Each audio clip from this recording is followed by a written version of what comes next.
I wasn't trying to kill him. I shot him, but he died. And that was so catastrophic, and that's been 3.5 years ago, and I think about it every day, 1,000 times a day. What could I have done different? So one Sunday afternoon, he comes with my car and runs through my garage door that's down and comes upstairs to fight me because I won't give more money. And he knocks me down, and he's choking me. And my granddaughter and my wife are there.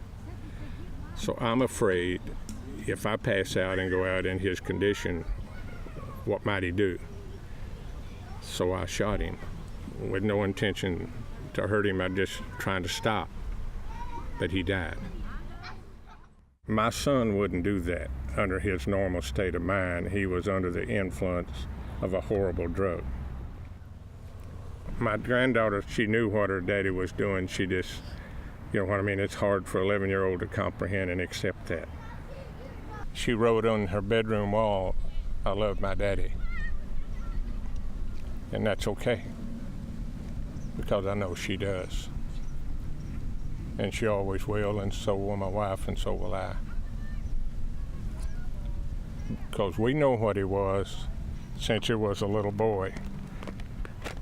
And I wanted to. That shows you how big a boy he was. I can't hold that still, I'm sorry. My son, Michael Brown, he always loved baseball. I was always his coach since he was in T-ball, since he was 5 years old.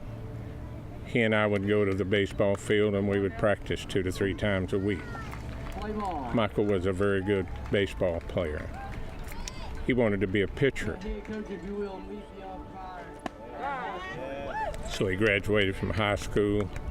He went 1 year to Walter State Community College and was drafted by the Tampa Bay Devil Rays.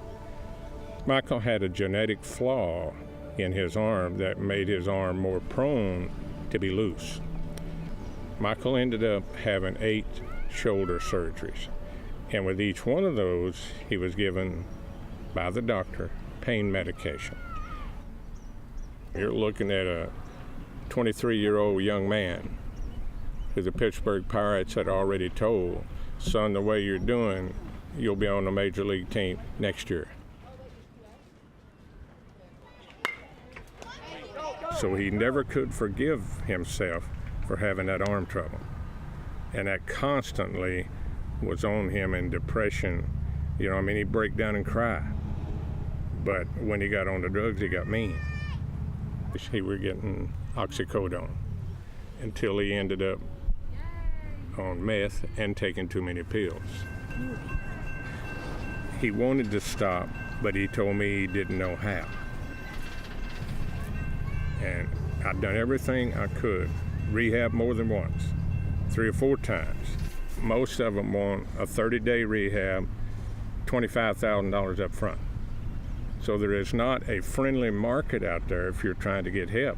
It doesn't exist. And I was told several times, "We don't have any beds." And then they turned to me and said, "Well, Mr. Brown, you got any money?" Well, to say, "My son, I'll find money. We might have 1 bed left." That's not the way to treat and help people on drugs. But if you have an addicted child, family member, or whatever, there is no book that tells you how to go work that. And here you are as a parent grasping, what can I do? Where do I go? What can I do? Where are you health professionals out there that can help me?